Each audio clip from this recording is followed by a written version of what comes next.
bien, pues voy a tener el privilegio de presentar otra de nuestras distinguidas egresadas de la Escuela Superior de Física y Matemáticas. Es la doctora Karina Jiménez García, quien actualmente es investigadora en el CINVESTAD de Unidad Querétaro en el Laboratorio de Tecnologías Cuánticas. De hecho, junto con el doctor José Mauricio López Romero y Vladimir Corso, fundaron este Laboratorio de Tecnologías Cuánticas en el CINVESTAD. Karina egresó de la Escuela Superior de Física y Matemáticas, estudió la licenciatura en Física y Matemáticas del 2002 al 2006 y realizó su doctorado en Ciencias Físicas, en Física Experimental, de manera conjunta entre el CINVESTAD y el Joint Quantum que es entre el National Institute of Standards and Technology y la Universidad de Maryland de los Estados Unidos entre el 2006 y el 2012. Posteriormente realizó un postdoctorado en la Universidad de Chicago, 2013 y 2014, haciendo investigaciones de mezclas atómicas ultrafrías.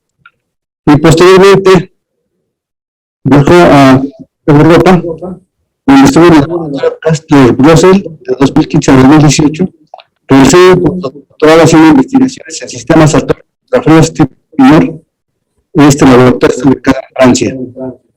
Las líneas de investigación activas son física experimental, física atómica, molecular y óptica, manipulación de sistemas cuánticos, simulación cuántica y condensación de Bose-Einstein. Entre las distinciones que ha recibido, recibió la beca de la Fundación L'Oréal UNESCO, premio para mujeres en la ciencia, en Francia, en 2016. También recibió el reconocimiento de la European Commission de 2006 a 2018 para hacer una estancia postdoctoral dentro de las acciones de la Fundación María Skłodowska-Curie. También tiene un premio de la American Physical Society en 2013. Fue finalista del premio a la mejor tesis doctoral de la División de Física Atómica, Molecular y Óptica de la American Physical Society. Es una trayectoria muy destacada. Y yo le agradezco mucho a Karina que haya aceptado participar en este 61 aniversario de la escuela, y es un gusto tenerla aquí con nosotros, y más que es el Mes Internacional de la Mujer. Entonces, pues, bienvenida Karina, muchas gracias por haber aceptado, y es un gusto tenerte aquí. Es que te cedo el micrófono, y muchas gracias. Gracias. Doctor Miguel, muchas gracias. Bueno, voy a casi un ratito para estar aquí arriba. Muchísimas gracias por la invitación. Para mí es un gusto grande estar de nuevo en mi alma mater, la Escuela Superior de Física y Matemáticas. Muy orgullosa de ser egresada de esta escuela. Todos ustedes, los estudiantes, han tomado una decisión muy buena al estudiar Física y Matemáticas en este instituto. Más adelante, después de vemos un poquito de mi base por la escuela y lo que ha significado mi carrera, ¿no? Entonces, el día de hoy voy a platicar de tecnologías cuánticas en el CINVESTAD. Las tecnologías cuánticas que se están desarrollando actualmente en el laboratorio del CINVESTAD en Unidad Querétaro. Muy bien. Entonces, ¿cómo? Vamos a ver, tal vez tengo que estar aquí. O igual de ok. Sí. Bueno, esto es el resumen de lo que les platicó ahorita el doctor Miguel Tufiño. Su parte clásica contra su versión cuántica, ¿sí? Por ejemplo, de muy pocas partículas en un régimen de ultra baja energía, bueno, ¿qué procesos son los dominantes? ¿O qué es lo que dicta que el límite clásico sea como es? Entonces, un entendimiento como más de poco a poco, ¿no? De construirlo de abajo para arriba. Entender moléculas, reacciones químicas, las propiedades de materiales complicados. Entonces, eso nos permite la simulación cuántica con átomos fríos, por ejemplo. Otra que es muy interesante y que está teniendo mucho auge actualmente es la de los sensores cuánticos. Un sensor, como ustedes saben, es un instrumento que permite medir sus propiedades físicas. Puede ser temperatura, puede ser tiempo, puede ser gravedad en este caso, campo eléctrico, cualquier propiedad física, ¿no? Los sistemas de átomos fríos son excelentes candidatos para desarrollar sensores de alta precisión, y de hecho ya se ha demostrado. Ustedes conocen, por ejemplo, sensores extremadamente precisos de tiempo son los relojes atómicos. De hecho, la unidad de tiempo, el segundo, que está definido en el sistema internacional, está definido a base de un sistema atómico, el cesio 133. Una transición muy específica se mide con alta precisión y a partir de ahí se define la unidad de tiempo al segundo. Eso se logra en un reloj atómico en el que se tienen átomos fríos, en el que se hace un proceso interferométrico ahí, el resultado de esta medición es esta medición de la transición, ¿no? Estos relojes son tan precisos que corregirlos, si requieren una corrección sería corregirlos un segundo cada 100 millones de años. Son súper precisos. Estos experimentos han evolucionado tanto que ahora se tienen otros relojes atómicos, pero ya no nada más basados en un conjunto de átomos fríos, sino ese conjunto en un potencial periódico, en una red óptica, un potencial periódico hecho de luz, ¿sí? Entonces, los átomos en estos experimentos de acá y de acá ya están, digamos, más aislados, ¿sí? Entonces, al estar aislados, se reducen las incertidumbres en las mediciones de estas transiciones y por lo tanto estos relojes tienen una precisión mucho más allá. Si quisieran corregirlos, si necesitaran corrección, esto sería de orden de un segundo cada 23.000 millones de años. Son cosas pues ya en el límite de la resolución que tiene el tiempo, ¿no? Entonces, sensores cuánticos de tiempo, relojes atómicos, a base de átomos ultrafríos. También tenemos sensores de campo magnético, por ejemplo, igual con base en átomos fríos, que son los magnetómetros. Ustedes saben que los átomos poseen un momento angular intrínseco, que es el spin, y este spin los dota de un momento magnético tal que se puede interactuar con campos externos, ¿no? Esa interacción es muy sensible y por lo tanto podemos hacer mediciones de campo magnético de alta precisión, del orden de 10 a la menos 15 Tesla, se tiene resolución. Se puede comparar con otros instrumentos de alta resolución, como son los sistemas superconductores de interferencia cuántica, que tienen resoluciones de 10 a la menos 14 Tesla, pero a comparación unos con otros, pues, por ejemplo, estos scripts requieren enfriamiento criogénico, son un poco más voluptuosos, y los sistemas de átomos fríos pues, son un poco más compactos, por supuesto que requieren estar en un régimen ultra frío, pero las técnicas son como menos demandantes, ¿no? Entonces, bueno, tiene sus ventajas. Pueden llegar a ser portátiles también. También en términos de campo eléctrico se tiene a los átomos de Rydberg, que son pues átomos altamente excitados, ¿sí? Su número cuántico principal es muy alto y estos átomos son altamente sensibles a cambios de campo eléctrico. Entonces uno diría, bueno, pues un sensor de campo eléctrico, qué padre, pero la gracia es que es en un amplio rango del espectro electromagnético, ¿sí? Los sensores que tenemos para medir campo eléctrico, pues que funcionan en la radiofrecuencia, que funcionan en el infrarrojo, o en los microondas, etcétera. Estos sistemas tienen una amplia gama del espectro electromagnético de una sola vez, con un solo sensor y ultrasensibles, ¿no? Entonces, son buenos candidatos. El que más desarrollado está después de los relojes atómicos es el sensor de gravedad. Y este sensor de gravedad se basa en interferometría atómica. Entonces ahí ya va un hint, interferometría, te hace pensar en ondas. Pero los átomos aquí van a ser lo que se va a comportar como ondas. La una mencionada en la UAS, Y es un gabinete portátil que nos va a permitir hacer mediciones en diferentes puntos de la aceleración de la gravedad local, con sistemas de vacío, en fin, todas estas cosas. Y a lo largo de esta tarea, pues hemos estado involucrados tanto los estudiantes como los investigadores para llevar este proyecto a donde hoy está. Déjenme enseñarles unas fotografías de los espacios de laboratorio, en función del tiempo, a inicios, 2019, ya tenían que ver los equipos, vimos nuestras primeras espectroscopías atómicas, 2020-2021, fue una fotografía del sistema láser para el enfriamiento. Mis estudiantes aquí en esta fotografía trabajando en la construcción de la red experimental para átomos ultrafríos y condensación de Bose-Einstein, también para el tratamiento utilizando luz láser, la foto de láser, los sistemas para gravimetría cuántica, los chicos trabajando en los experimentos, el sistema de criptografía de este lado. Entonces tenemos varias áreas que estamos desarrollando, aquí memorias cuánticas, el doctor Milford y sus estudiantes. Y el grupo está liderado por 3 investigadores del CIMBESTAT, que aquí pues me incluyo, el doctor Nick Corso y el doctor Mauricio López, los 3 egresados de la Escuela Superior de Física y Matemáticas. Tenemos varios estudiantes de posgrado, tanto de doctorado como de maestría, y equipo de apoyo técnico también, participando activamente en el laboratorio. Muy bien, entonces, habiendo dado pues, una imagen global del laboratorio y los alcances de las tecnologías cuánticas y cómo debemos inmersos en ellas, vamos a ver qué estamos desarrollando en el laboratorio. Les platiqué que estamos haciendo átomos fríos. Entonces, los pongo en contexto de nuevo, ¿qué tan fríos? ¿Sí? ¿Qué es lo más frío que ustedes conocen?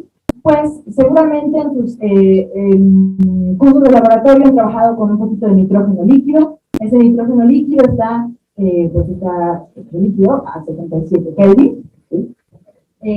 Hemos escuchado de la superconductividad en el helio. Eso ocurre más o menos a 4 Kelvin o por debajo, pero de ese orden. Algo de lo más frío en la naturaleza, así que ocurre porque la naturaleza así lo hizo, es la radiación cósmica de fondo, que está a 2.7 Kelvin. Entonces eso ya es de lo más frío que hay de manera natural en nuestro universo, ¿no? Pero nosotros estamos más allá de eso, estamos órdenes de magnitud más allá. Estamos en 10 a la menos 6 Kelvin o por debajo, ¿sí? Microkelvin, incluso nanokelvin, y hay récords de temperatura que están hasta en picokelvin. Para ponerlo también en comparación, pues vean, ¿no? Nuestra temperatura ambiente, pues del orden de 300 Kelvin, ya en Querétaro al menos.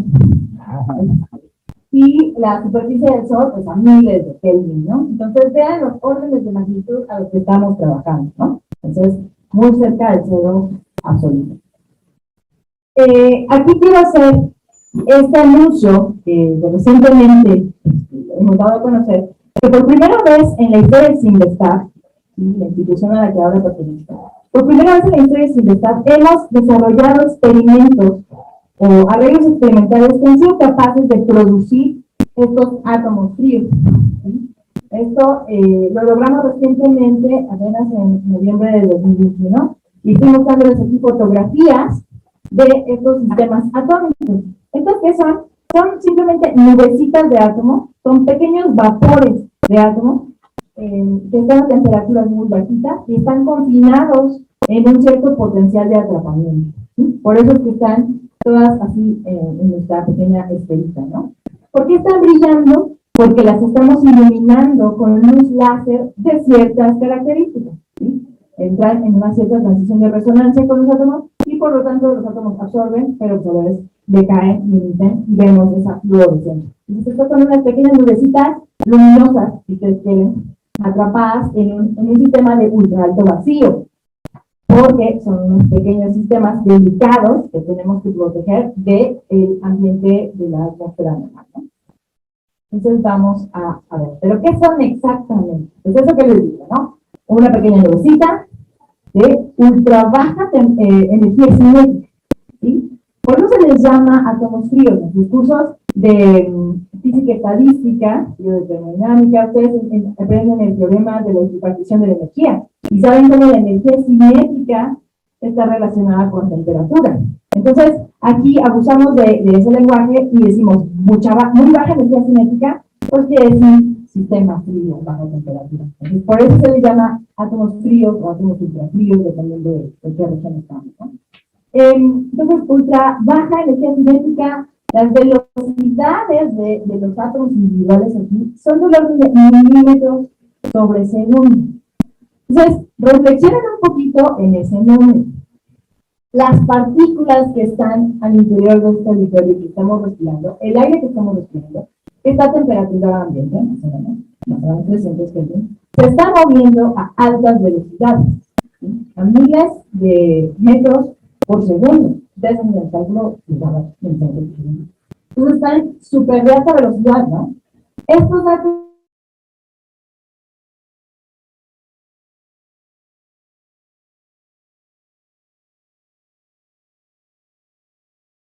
sistemas atómicos y que son sistemas de baja energía cinética, estos todavía están en el régimen clásico, todavía no podemos distinguir que son partículas cuánticas. Esto, si yo tomo una medición de su distribución de velocidades, por ejemplo, esto todavía me da un Maxwell-Boltzmann, ¿sí? Física estadística, distribución de Maxwell-Boltzmann, gaussiana, ¿no? Todavía me da así, es clásica, no puedo distinguir si son fermiones o si son bosones. Acuérdense, ahorita les voy a decir que fermiones y bosones. Pero todavía no lo sé porque ¿por qué? Porque esta temperatura, primero, no es suficiente, pero no solo es la temperatura, ese creo que es un mensaje importante que nos gustaría que se llevara. No es solo la temperatura, es la densidad también. Entonces acá tenemos una densidad baja, los partículas están relativamente lejos de nosotras, y no hay las condiciones para que el sistema sea cuántico así bien. Pero ya es un sistema muy importante porque al tener baja energía cinética, da lugar a que hagamos mediciones de alta precisión, como en los relojes atómicos. ¿Sí? Muy bien. ¿Qué más son los átomos fríos? Bueno, aquí les comparto unas fotografías que he tomado a lo largo de la vida. Estas se han tomado con cámara digital, como ya dijimos, nuestro objeto de cámara digital. Estos son una nubecita de átomos de cesio, una de átomos de rubidio, una de átomos de litio, una de átomos de sodio, cada una con diferente color. Estos dos sí son como colores reales porque están en la región visible y la cámara sí es sensible a eso. Este acá está en el infrarrojo igual.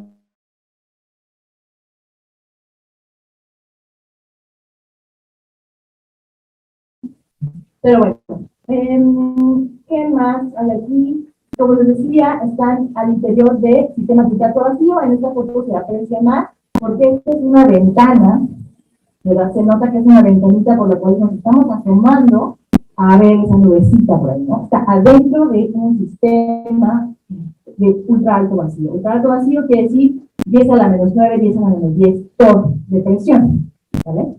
Bien. Ok. ¿Cómo los vamos a producir? ¿Por qué necesito láseres? ¿Por qué necesito campos magnéticos? Etcétera. Bueno, acuérdense que los átomos, todos los átomos tienen ciertos niveles de energía. En particular, les estoy mostrando aquí una transición muy específica de rubidio 87, que es un átomo alcalino que ocupamos. Y ahorita os digo por qué. Ese átomo de rubidio 87 pues tiene una transición especial que a mí me sirve para hacer un enfriamiento. ¿Cómo voy a lograr ese enfriamiento? Piensen aquí, se puede modelar de esta forma, se puede modelar utilizando los recursos de física clásica. Entonces piensen en colisiones, piensen en transferencia de momento lineal. ¿Sí? Vamos a tener un átomo y lo vamos a eliminar con un haz láser. El haz láser está hecho de fotones, ¿vale? Entonces, a la hora que el átomo, yo lo tengo del estado base y lo quiero pasar a un estado excitado, el átomo absorbe el fotón. ¿Sí? Pero no nada más absorbe el fotón.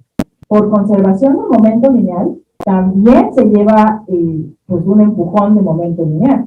¿Vale?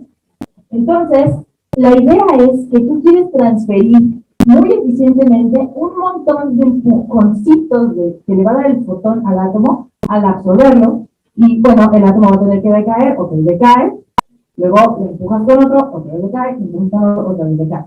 Entonces, el enfriamiento láser es una técnica experimental de transferencia de momento lineal entre la luz láser, o sea, los fotones, y los átomos mediante un gran número de procesos de absorción y emisión espontánea.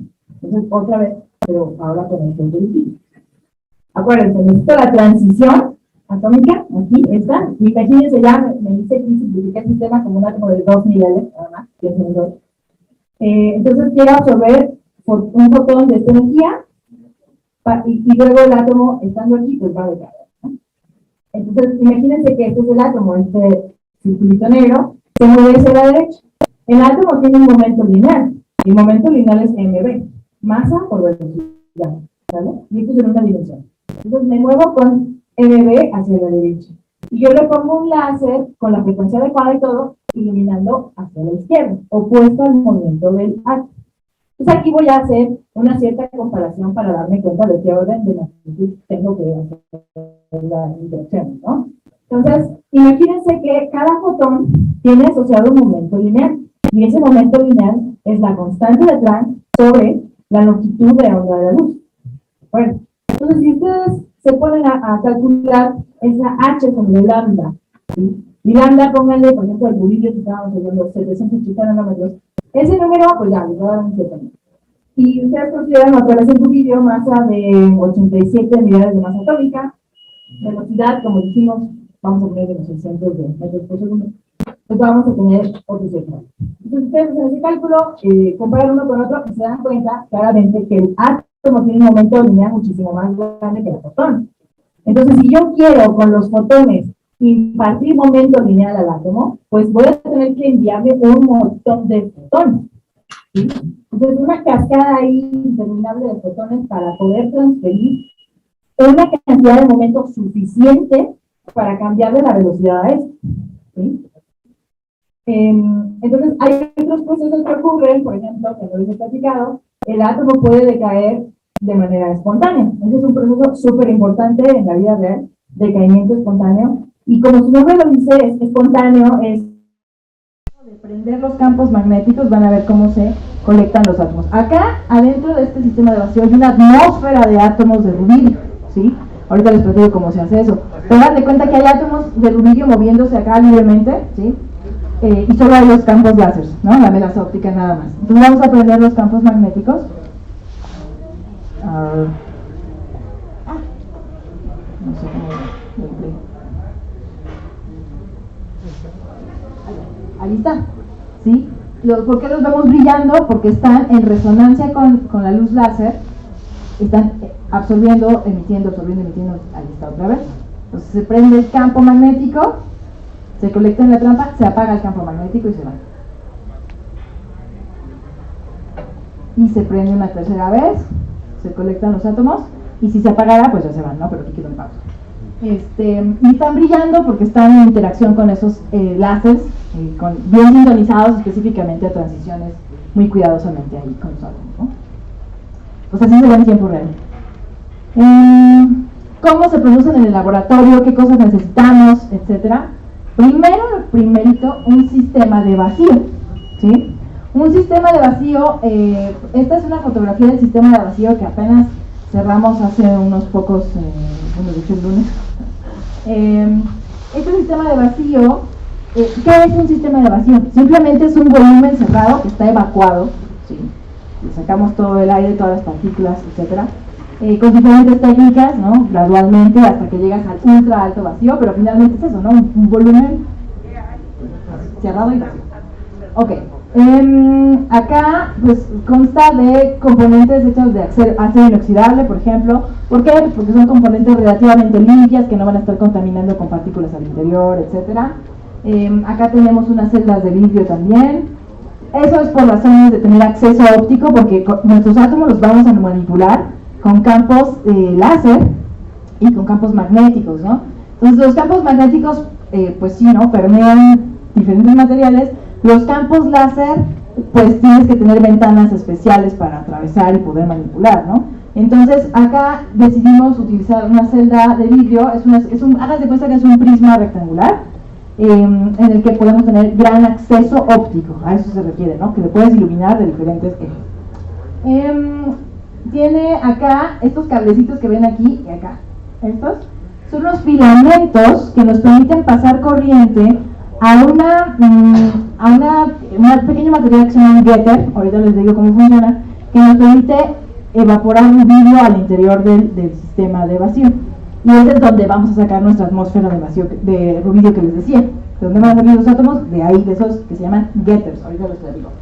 La presión es del orden de 10 a la menos 9 torr, o si se puede más baja, mejor. Y esto es para aislarnos de todas las partículas residuales que... ¿Por qué queremos hacer eso? Porque si tenemos una partícula altamente energética, va y golpea a nuestro sistema que hicimos tan cuidadosamente, tan de ultra baja energía, y pues finalmente puede sacar a los átomos de la trampa. Entonces el tiempo de vida se reduce, tus experimentos pues no pueden durar tanto, y bueno, hay una cascada de cosas que no está bien si el vacío está mal, ¿no? Entonces, pues ya, lo primero que necesitas es un sistema de vacío bien. Lo siguiente que necesitas, de dónde sacar los átomos, y como les dije, son de esos getters, ¿sí? Getter. ¿Qué es un getter? Es un filamentito acá. Esta es una fotografía de uno de los experimentos. Acá está este rectangulito. Este es su esquemático, ¿sí? Es este rectangulito de aquí. Este de aquí, si son suficientemente curiosos, está hecho de un cromato de rubidio y otro material que es un agente reductor, que está compuesto de circonio y aluminio. Pero el punto es que cuando se pasa una corriente eléctrica a través de piensen en un filamento como el de los focos, ¿no? Pasas una corriente eléctrica, lo calientas, ¿sí? Entonces esta cosa se calienta e induce reacciones químicas que, por una parte, lo que a mí me interesa es que liberen rubidio puro, y sus demás combinaciones de cromo y oxígeno y etcétera, etcétera, esas las atrapa. Así fue diseñado el material, ¿sí? Entonces químicamente ahí los ingenieros químicos dijeron, a ver, con estas características se va a emitir rubidio de manera controlada, pero lo demás se va a atrapar, ¿no? Entonces no es como que sea un filamento de rubidio y ya, sino que es un filamento aquí inteligentemente diseñado para liberar rubidio de manera controlada. Entonces, en el laboratorio, a fin de cuentas, lo único que hacemos es instalarlos y pasarles corriente. Entonces libera rubidio bien bonito y todo lo demás lo absorbe. Es una cosa porosa también, ¿no? Entonces eso es así como el diseño de materiales, ¿no? Súper importante. Bueno, así es como obtenemos nuestros átomos. Necesitamos un láser de características muy especiales. Características muy especiales, ¿qué quiere decir? Porque tenemos la frecuencia de ese láser tiene que corresponder a una transición atómica que queramos utilizar, ¿sí?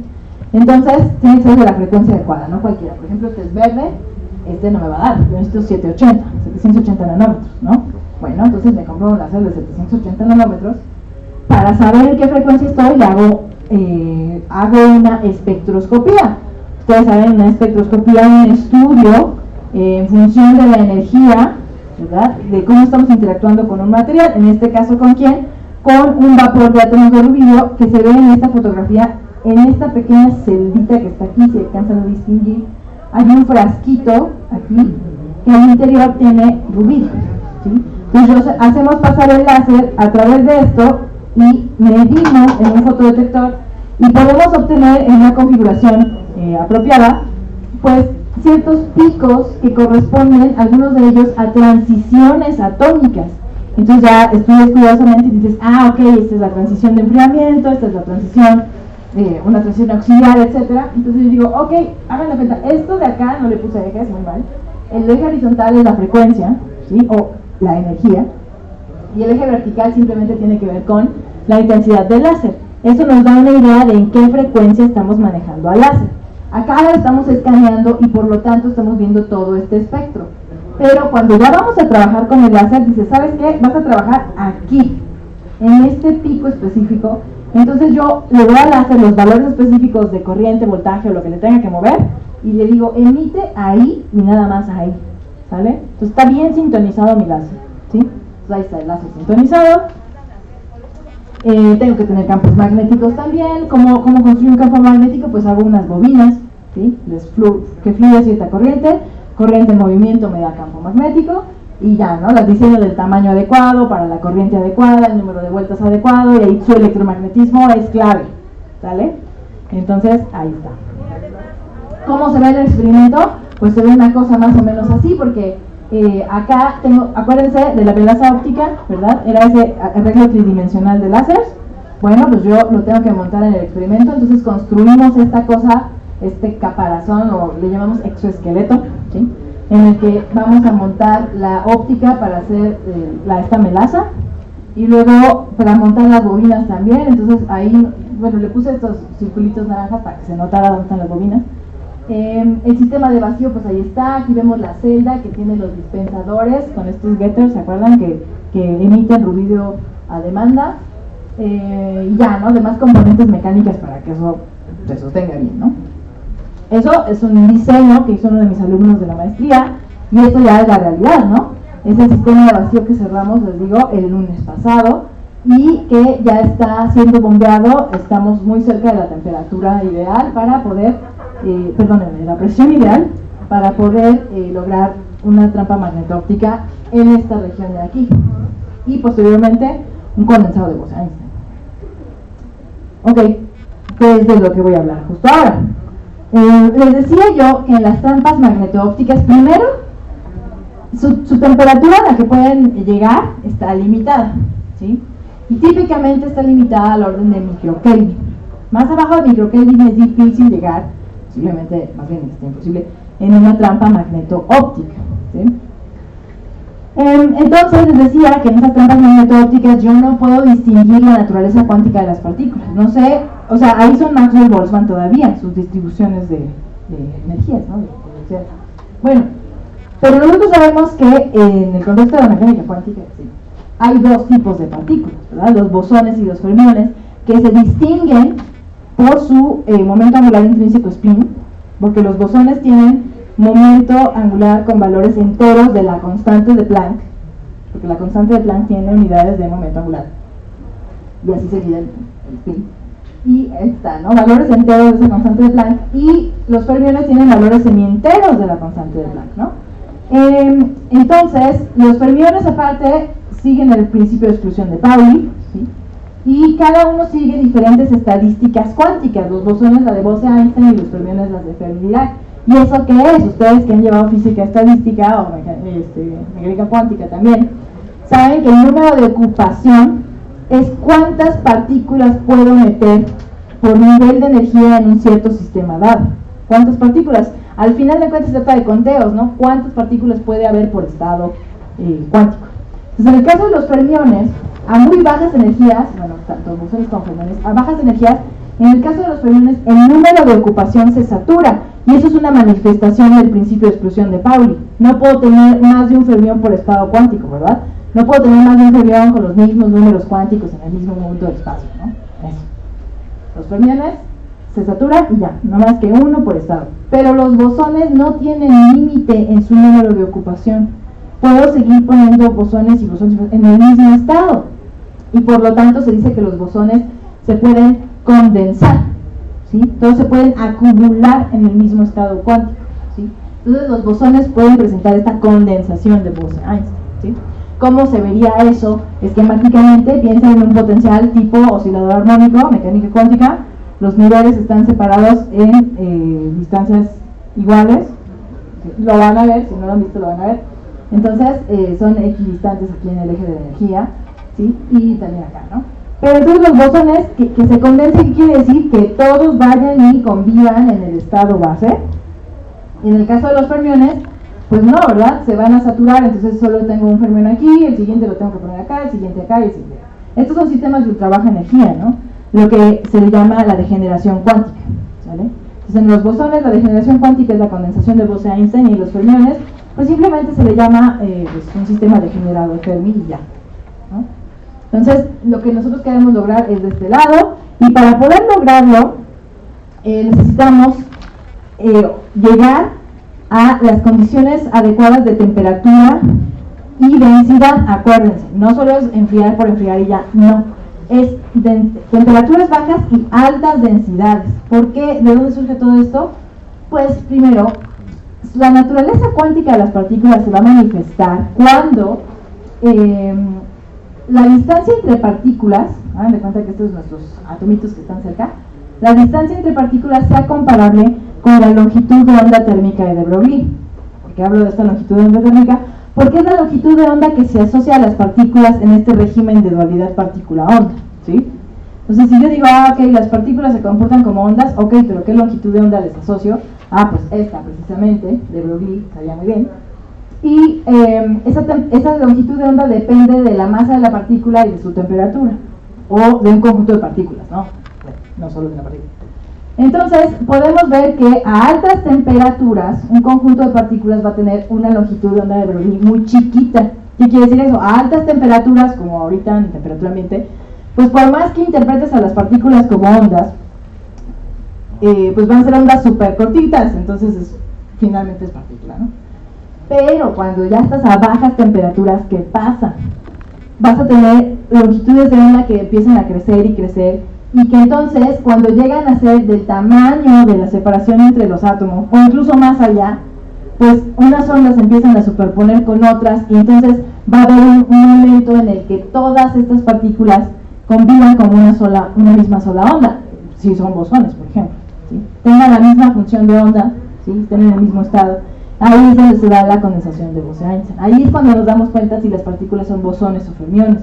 Y entonces acá está metido en este lenguaje, está metido la temperatura y la densidad. ¿La temperatura dónde viene? Pues de acá, literal, temperatura. Y la densidad viene porque estoy comparando espacio entre partículas, ¿sale? Pues temperatura y densidad son clave, pero a veces como que a uno se le olvida lo de la densidad.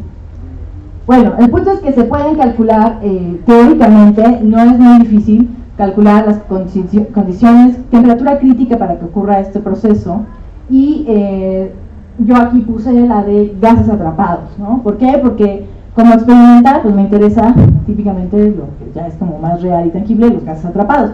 Es posible hacer gases más homogéneos, pero bueno, a final de cuentas los gases atrapados son muy relevantes. Y poniendo números típicos de un experimento, por ejemplo, potencial tipo oscilador armónico, que son las trampas típicas que se pueden lograr, caracterizado por frecuencia de 100 Hz, 10.000 partículas, meto aquí los números, y una temperatura crítica de 70 nanokelvin. 70 nanokelvin es mucho más bajo que la trampa magneto-óptica, ¿no? La temperatura. Entonces necesito otra técnica para llegar ahí, y es una técnica que se llama enfriamiento por evaporación en una trampa óptica, de la cual no voy a mencionar mucho, pero pues si implementamos una trampa puramente óptica y hacemos esa técnica, se puede lograr estas temperaturas y densidades suficientes para alcanzar la condensación de Bose-Einstein. Y esperemos que eso ocurra en los próximos meses en el Laboratorio de Tecnologías Cuánticas del CIMBESTAB. Con estos átomos fríos podemos desarrollar tecnologías, como les hablaba, de los sensores cuánticos, ¿verdad?, de los que les presenté hace rato, pero en particular quiero hacer énfasis en el sensor de gravedad, que se basa en la interferometría atómica, ¿no?, la naturaleza ondulatoria de la materia. Y ustedes se preguntarán, ¿yo por qué quiero un sensor que sea ultra preciso para medir la gravedad? Y la respuesta es, una respuesta así física súper clara, es porque si tú conoces la gravedad con alta precisión, conoces la distribución de masa de tu alrededor, la distribución de masa con alta precisión. Literal, cuando hacemos nuestros ejercicios de leyes de Newton, y que la fuerza gravitacional, y que este planeta está acá, y cuál es la fuerza gravitacional, y son masivos, y están a una distancia muy grande, y ya te sale la fuerza, lo que sea, no dices, entonces ¿cuál es la fuerza de atracción gravitacional entre tú y yo? Y ya, es una masita bien chiquita, y, ¿no?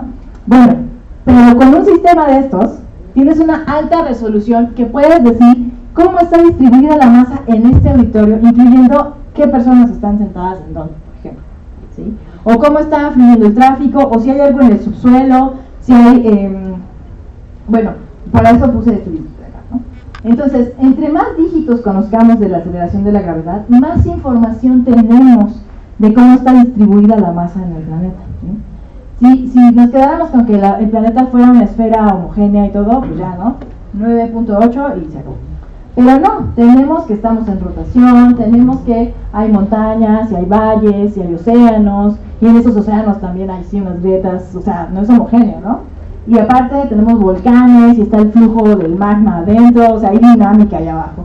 Y muchas otras cosas, ¿no? Los yacimientos petroleros, o también los reservorios de agua subterránea, o que si los océanos se están moviendo, y que si hay las corrientes y las mareas, etcétera. Entonces toda esa dinámica de la materia, que finalmente es masa que es dinámica y tiene diferentes densidades, etcétera, Si nosotros la medimos con un gravímetro de ultra alta precisión, podemos tener información de todo esto que nos puede servir para navegación, por ejemplo, así como los GPS ahorita nos sirven para ubicarnos, pues eso también nos puede servir para navegación, o para hacer una cartografía de la gravedad y que nos diga qué hay pues debajo de nosotros, ¿no? Sin necesidad de perforar. Eso es como lo más importante. Son cosas de largo alcance que nos permiten evitar perforar, ¿no? Este es uno de los instrumentos que ya existen comercialmente en el mundo. Ya me voy a apurar porque creo que es un poco tarde. Pero es de largo alcance, ¿no? Por ejemplo, una de las cosas que pudo lograr es que, estando ubicado en Francia, pudo medir actividad sísmica en México, ¿sí? O sea, son casi 10.000 kilómetros de distancia. Entonces es una cosa de largo alcance, ¿no? Y de alta precisión. Eso, ¿en qué se basa? En interferometría atómica. Les pongo aquí el ejemplo del interferómetro de luz. Es un interferómetro muy sencillo, es un interferómetro Max Sender. Tenemos una fuente de luz, ahí va, es una dimensionala como onda. Le ponemos un espejo semitransparente para dividirla en dos caminos y luego los recombinamos. Pues aquí lo ideal, lo importante es fijarse en las trayectorias que va un láser, un hacia otro, y se recombinan acá. Si las trayectorias son idénticas, entonces las onditas van a ir perfectamente en fase, o sea, se separaron, viajaron idéntico, llegaron y están en fase. Pero si hay una pequeña diferencia entre las trayectorias, pues van a estar fuera de fase. Y esto nos da la información, primero, pues de eso, ¿no? Que viajaron en cosas diferentes. Bueno, pero ahora, si yo pongo este arreglo experimental a rotar, imagínense que el rectángulo blanco empieza a rotar con su eje respectivo así saliendo de la pared, ¿no? Está rotando ahí. Si yo hago el análisis otra vez de cómo es la interferometría de aquí, voy a ver que las onditas van a salir fuera de fase. Y esa diferencia de fase tiene que ver con la rotación de mi sistema. Entonces, este de acá es un buen sensor de rotación, ¿sí? Entonces, imagínense que yo escaneo el brazo azul. Lo escaneo y voy a decir, ok, estoy en fase, estoy fuera de fase, porque lo estoy escaneando, ¿no? Voy a ver franjas de interferencia, ¿sí? Franjas brillantes, franjas oscuras, franjas brillantes, o sea, fase fuera de fase, ¿no? Y si estoy rotando, voy a ver lo mismo, franjas oscuras y brillantes, pero entre estas dos mediciones voy a ver un desfasamiento, ¿sí? Esta de acá es la medición estacionaria y esta de acá es la medición de rotación. Entonces, esa cosa es un sensor de rotación. Pero en el caso de los átomos, ¿cómo le vamos a hacer la interferometría? Los átomos van a ser las ondas, en este caso, que van a interferir, ¿sí? Y las vamos a manipular con pulsos de luz. O sea, vean cómo es una cosa como que uno se complementa con el otro, ¿sí?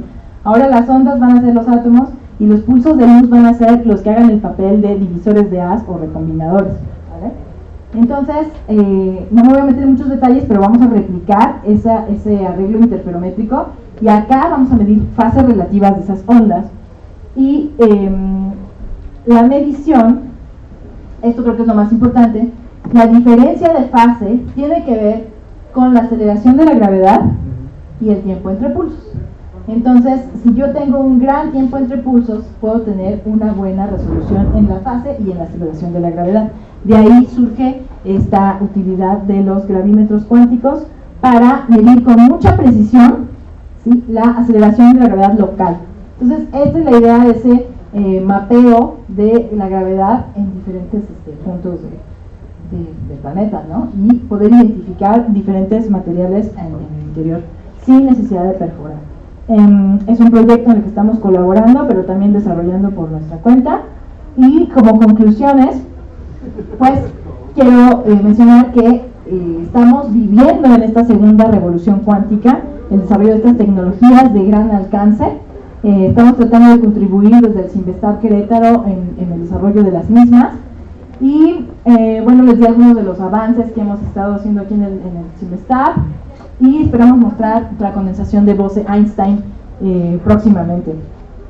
Y finalmente, en el marco del aniversario de la Escuela Superior de Física y Matemáticas, yo no tengo más que agradecer por mi formación, por las bases como física en esta institución que me han logrado llegar a donde estoy hoy, ¿sí?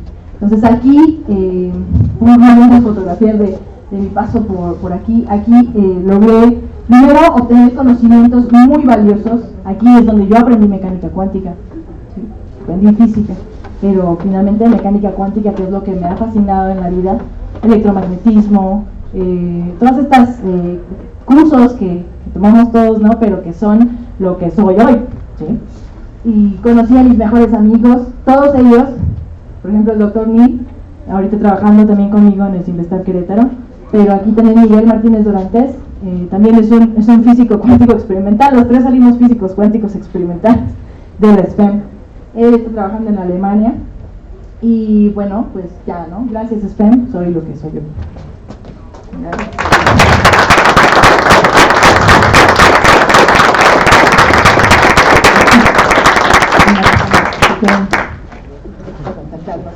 Trabajar en el laboratorio. Pues la verdad, le damos las gracias a Karina por esta interesantísima plática. Hay tiempo para 2 preguntas. Adolfo. Karina, de la nube esta de cesio o de rubidio, nos mostraste el video cómo se forma. Quiere decir que puedes calcularle el volumen, mides la presión, volumen, y las temperaturas dices que son menores a 1 microkelvin. Okay. Se puede determinar el número de moléculas, de átomos. Correcto. O sea, podrías conocer el número de moles. Es decir, y a bajas presiones los gases, tú sabes, de los cursos de física clásica, todos los gases a bajas presiones obedecen la ecuación de estado, ¿no? PV igual a nRT. Valdría tal vez la pena ver si se puede verificar la ecuación de estado del gas ideal. Sería una forma de calcular a lo mejor la temperatura de la nube fría, o digamos la presión. Sí. El volumen no es difícil de calcular, ¿no? Sí, creo que valdría la pena, ¿no? Sí, es un concepto muy interesante, y sí, hay algunos estudios que, de hecho, a ver, ¿cómo se mide temperatura en estos gases? Haciendo esta termometría de medir la distribución de velocidades, porque confiamos en este Maxwell-Boltzmann. Entonces vemos cómo los átomos, cuando los liberamos, cómo se distribuyen espacialmente, y eso nos da una medida de cómo son sus velocidades. Entonces a veces hay límites en esa técnica de termometría, y luego a veces no hay componente térmica, llamémosle, porque ya es puramente cuántico, y entonces sí tenemos que recurrir a ecuación de estado. Sí, es muy buena idea, sí. ¿Alguna otra pregunta? ¿No? Yo les preguntaría la última. Entonces, la temperatura obviamente no la miden, sino simple y sencillamente por la energía cinética, es por lo que dicen que están a una temperatura determinada. Más no es que se mide la temperatura.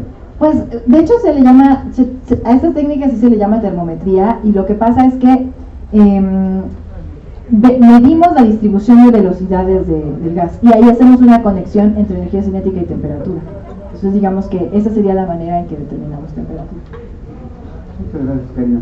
Pues muchas gracias, la verdad es que fue una plática muy interesante, que nos ayuda a entender mejor esta segunda revolución cuántica, ¿verdad? Sí. Muy bien. Que de hecho pues ya inició en el siglo anterior y continúa en este. Bueno, pues me voy a permitir leer el reconocimiento que le vamos a entregar a Karina. Dice: Instituto Politécnico Nacional, Escuela Superior de Física y Matemáticas, se otorga el presente reconocimiento a la doctora Karina Jiménez García por la presentación de la conferencia Tecnologías Cuánticas en el Simvestar, en la celebración del 61 aniversario de la Escuela Superior de Física y Matemáticas del Instituto Politécnico Nacional. Ciudad de México, 2 de marzo de 2022. La técnica de servicio de la patria, firma un servidor. Karina, muchísimas gracias.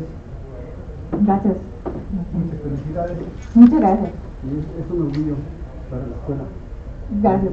Que estés aquí con nosotros. Muchas gracias, igualmente. Me permite entregarte un pequeño presente. Muchas gracias. Gracias. Bueno, muy bonito. muchas gracias.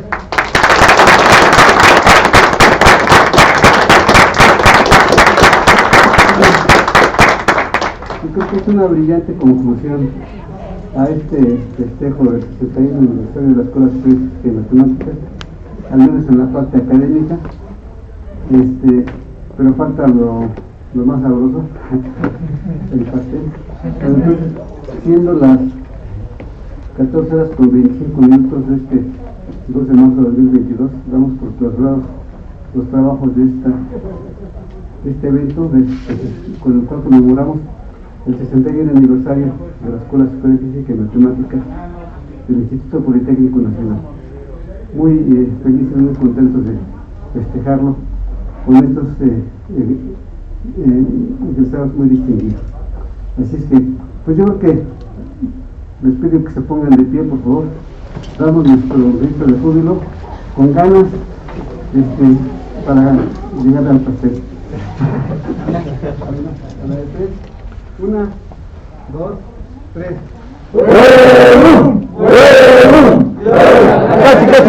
La cachi porra, pim pom porra, Politécnico, gloria.